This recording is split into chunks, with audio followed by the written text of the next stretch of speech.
ہم نماز اپنے وقت پر پڑھتے ہیں. فجر میں نیند کا غلبہ ہے, ہم سوچتے ہیں سو جائیں گے, صبح اٹھ کر کے 8 بجے 9 بجے نماز پڑھ لیں گے. کسی کام میں مصروف ہے, ہم سوچتے ہیں پہلے کام نپٹا لوں گا, کام ہونے کے بعد جب وقت ملے گا تب نماز پڑھ لوں گا. نہیں میرے محترم بھائیو, اللہ تبارک و تعالیٰ نے ان الصلاۃ کانت علی المؤمنین کتابا موقوتا کہہ کر کے نماز کو اس کے وقت مقررہ پر فرض قرار دیا ہے. چاہے نیند کا کتنا غلبہ کیوں نہ ہو, ہم کام میں کتنے مصروف کیوں نہ ہو, جب نماز سے وقت ہو جاتا ہے ہمیں سارے کاموں کو چھوڑ کر کے نماز ادا کرنا پڑے گا.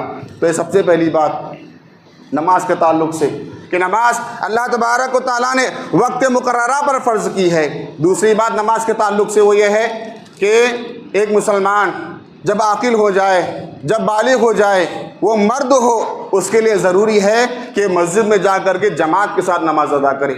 مسجد میں جا کر کے جماعت کے ساتھ نماز ادا کرے. بہت سارے بھائی چھوٹے چھوٹے عذر کی بنا پر, چھوٹے چھوٹے بہانوں کی بنا پر گھروں میں نماز پڑھ لیتے ہیں, اپنے وقت پر نماز پڑھ لیتے ہیں, جماعت سے دور رہ جاتے ہیں اور کہتے ہیں میرا فلاں کام تھا, میری طبیعت خراب ہو گئی, مجھے فلاں چیز کا مسئلہ تھا, میرا فلاں مسئلہ تھا. میرے محترم بھائیوں, اللہ کے نبی صلی اللہ علیہ وسلم کے زمانے میں ایک مشہور صحابی گزرے ہیں, عبداللہ بن ام مکتوم رضی اللہ تعالیٰ عنہ, ایک نابینا صحابی. الگ الگ احادیث میں الگ الگ عذر ان کے بیان کیے جاتے ہیں. آ کر کے اللہ کے نبی صلی اللہ علیہ وسلم کے سامنے انہوں نے مختلف عذر بیان کیے تھے. اللہ کے نبی صلی اللہ علیہ وسلم کے سامنے انہوں نے کہا, اے اللہ کے نبی صلی اللہ علیہ وسلم, میں نابینا ہوں, مجھے کوئی راستہ بتانے والا نہیں ہے, کوئی رہبر نہیں ہے, اور مدینہ ایک ایسی جگہ ہے جس میں درندے پائے جاتے ہیں, مدینہ ایک ایسی جگہ ہے جہاں حشرات الارض ہیں, کیڑے مکوڑے ہیں, زہریلے جانور پائے جاتے ہیں, اور اسی طریقے سے مجھے کوئی راستہ بتانے والا نہیں ہے. مدینہ میں جنگل پائے جاتے ہیں, میں بوڑھا ہو گیا ہوں. ایسے کئی عذر اللہ کے نبی کے سامنے پیش کیے اور پیش کر کے کہا, اے اللہ کے نبی صلی اللہ علیہ وسلم, کیا میں اپنے گھر میں نماز پڑھ سکتا ہوں, کیا میں اپنے گھر میں نماز پڑھ سکتا ہوں؟ اللہ کے نبی نے اس بات کو سن کر کہا, کیا تم اذان سنتے ہو, کیا تمہارے کانوں میں اذان کی آواز سنائی دیتی ہے, اذان کی آواز تمہارے کانوں سے ٹکراتی ہے؟ کہا ہے اللہ کے نبی صلی اللہ علیہ وسلم, ہاں میں اذان سنتا ہوں. اللہ کے نبی نے ارشاد فرمایا, تب تو تمہیں مسجد میں آ کر کے جماعت کے ساتھ نماز ادا کرنا پڑے گی. سبحان اللہ. نماز ایک ایسا فریضہ ہے, ایک عاقل بالغ مسلمان مرد پر جماعت کے ساتھ ادا کرنا ضروری ہے. محترم سامعین, انسان جب نماز پڑھتا ہے اس کو کئی طرح کے فوائد حاصل ہوتے ہیں.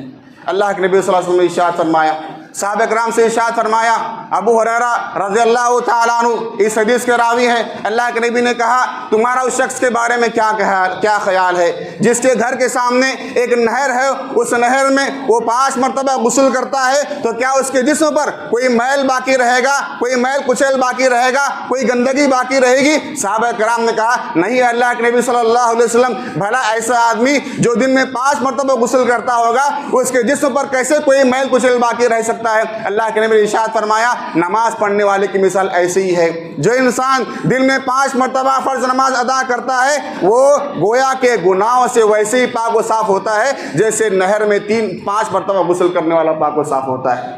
اسی طریقے سے میرے محترم بھائیو, اللہ تبارک و تعالیٰ قرآن کریم میں ارشاد فرماتا ہے, حافظوا علی الصلوات والصلاۃ الوسطی. اللہ نے ارشاد فرمایا, تم نمازوں کی پابندی کرو, نمازوں کی حفاظت کرو, اور خاص کر کے صلاۃ وسطیٰ سے مراد عصر کی نماز ہے. یہاں دیکھیے عربی زبان میں جو صیغہ استعمال کیا گیا وہ حافظو ہے. حافظہ یحافظو محافظتاً, اس کے معنی میں فرق ہے. کہتے ہیں اس کے اندر مقابلے کا معنی پایا جاتا ہے. ایک آدمی جیسے کوئی مناظرہ کرتا ہے, یہاں سے کوئی آدمی دلیل دیتا ہے, وہاں سے آدمی دلیل دیتا ہے. مکالمہ ہوتا ہے, یہاں سے ایک آدمی بات کرتا ہے, وہاں سے ایک آدمی بات کرتا ہے. تو یہ لفظ اور یہ صیغہ استعمال کیا گیا حافظو, یعنی تم نماز کی حفاظت کرو. اس کا فائدہ یہ ہوگا کہ نماز تمہاری حفاظت کرے گی. اگر تم نماز کی حفاظت کرو گے, نماز قبر میں تمہاری حفاظت کرے گی. اگر تم دنیا میں نماز کی حفاظت کرو گے, نماز آخرت میں تمہاری حفاظت کرے گی. اگر تم دنیا میں نماز کی حفاظت کرو گے, نماز میدان محشر میں تمہاری حفاظت کرے گی. یہ نماز کا بہت بڑا فائدہ تم کو حاصل ہوگا. اللہ کے نبی نے ارشاد فرمایا, والصلاۃ نور, نماز روشنی ہے, نماز قبر میں روشنی ہے. قبر کی تاریک گڑھے میں, قبر کی تاریکیوں میں جہاں کوئی روشنی نہ ہوگی, جہاں کوئی اجالا نہ ہوگا, اللہ کے نبی نے ارشاد فرمایا,